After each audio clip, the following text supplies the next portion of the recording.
The morning sun lit up the rolling pastures of the ranch, glinting off the surface of the private lake like scattered coins. For years, the lake had been nothing more than a scenic backdrop to the sprawling property, a quiet jewel reserved for the homeowner's own peace.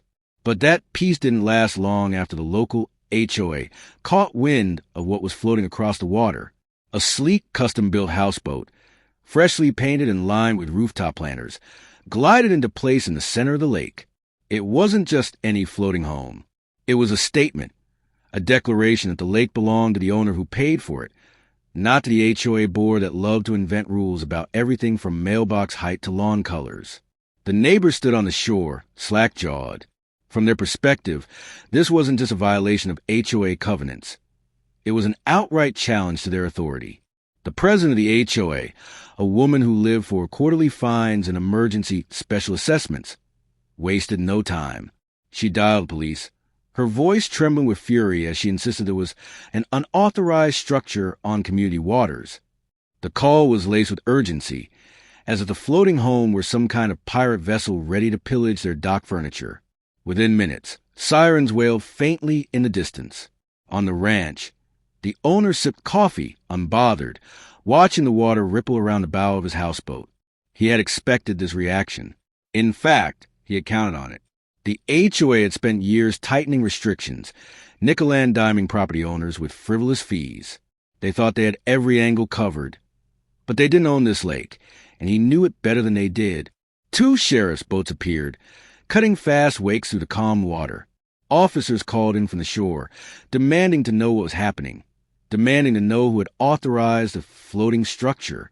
The HOA president stood on the dock like a commander watching a battle, shouting over the water as if her voice could reach the hull of the boat. The homeowner didn't flinch. Instead, he looked over his property records, sitting neatly on a side table inside the houseboat's cabin. Every page confirmed what he already knew. This lake wasn't governed by the HOA. They had no authority here. Their own marina sat a few miles downstream, heavily mortgaged and struggling to stay afloat financially. Their rules didn't even apply to this body of water. The officers grew impatient. The HOA president grew louder. The homeowner smiled. Everything was going exactly as planned. This confrontation wasn't a surprise. It was the opening move of a much bigger game, one where he already knew the end result. 7 minutes into the shouting match, he placed a call of his own, not to a lawyer but to a banker. A few strings had already been pulled, and an even bigger surprise was about to hit the HOA board. The fight on the lake had just begun, but the war over who really controlled the water and the money that flowed through it was only getting started. As the shouting echoed across the water, the ranch owner quietly ended his phone call. A handshake deal had been finalized with a single sentence: wire the funds immediately. While the HOA president barked orders to the officers, who were growing increasingly confused, a different kind of transaction was unfolding miles away. The HOA's precious Marina, the crown jewel of their self-importance, had been bleeding money for years. Dock rentals were down. Repair bills piled up. Property taxes kept rising. In desperation, the HOA had quietly listed it for sale, praying no one in the community would notice until it was too late. The homeowner noticed. He didn't just notice, he prepared. Every HOA fine, every petty letter about unapproved landscaping, every insult at community meetings had pushed him to this moment. When the opportunity came to buy their marina, he didn't hesitate. The sheriff's boats now circled the houseboat, officers unsure how to proceed. The president shouted from the dock about removal orders and seize your property, waving a copy of the HOA bylaws as if they carried the weight of federal law. The officers, flipping to their own paperwork, saw something entirely different. This was private property, outside the HOA's jurisdiction. It wasn't their fight.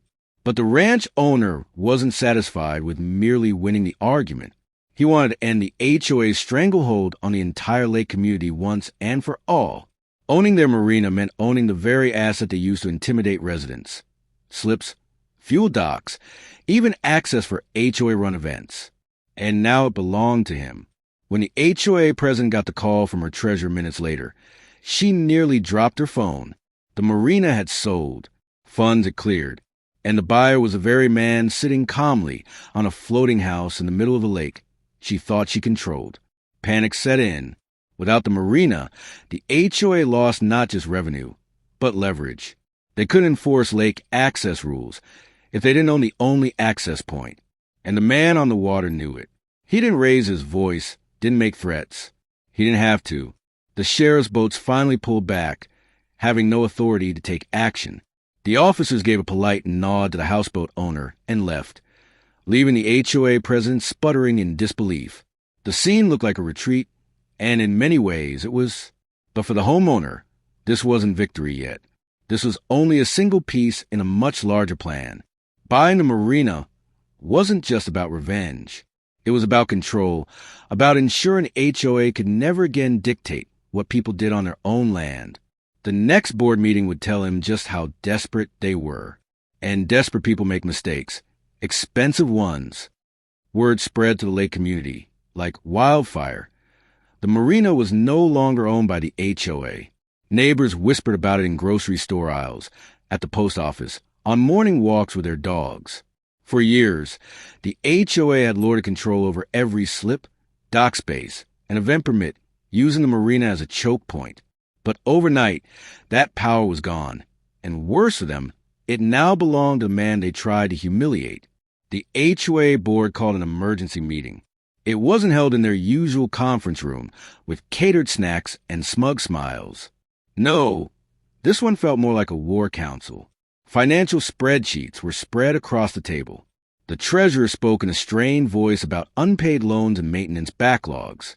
Without the marina income, they'd have to raise fees dramatically or cut services. Neither option would sit well with the homeowners who already grumbled about endless fines and overreach. Meanwhile, the houseboat owner remained calm. He began making improvements to the marina immediately. Broken dock lights were replaced. Fuel pumps were repaired. Slip fees were lower for everyone who wasn't on the HOA board. What had been a symbol of power became a symbol of generosity, but only for the regular residents. The HOA president, furious at losing her grip, tried everything to undermine him. She sent cease and desist letters claiming the marina sale was illegitimate. She lobbied the county to impose new zoning restrictions. She even tried to convince local law enforcement to treat the houseboat as a navigational hazard. None of it stuck. The paperwork was airtight, and every agency she called seemed uninterested in fighting her personal vendetta. What the HOA didn't realize was that the houseboat was just bait. The owner wasn't content to simply humiliate them. He wanted to dismantle their entire authority structure. He began hosting community barbecues at the marina, letting anyone dock for free, sharing plans to host fishing tournaments and summer movie nights on the water. Residents, tired of the HOA's bullying, flocked to his side. Soon, whispers turned into open rebellion. Homeowners demanded to know why their dues were skyrocketing while their board obsessed over one man's floating home.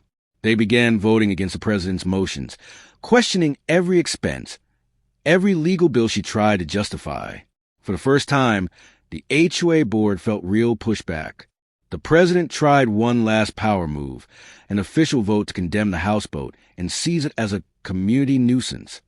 But with each failed maneuver, she only looked weaker. Even her closest allies hesitated. No one wanted to be dragged down with her. The man on the water? He just smiled and waited, because the real trap was still being set, and when it snapped shut, the HOA wouldn't just lose face. They'd lose everything. The HOA's war against the houseboat backfired spectacularly. After they called the cops, the owner quietly bought their struggling marina in just 7 minutes.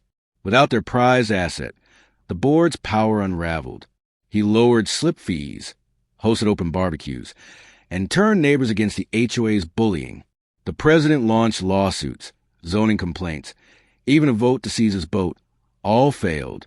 Each legal battle drained their funds while his marina thrived. Homeowners, tired of endless dues and harassment, forced the board to resign. In 3 years, his marina profits soared past $2 million.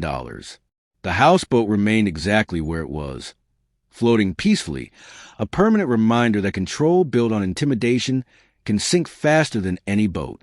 The HOA lost its authority, its money, and its credibility, while a man they tried to crush ended up, Ning the very water beneath them, and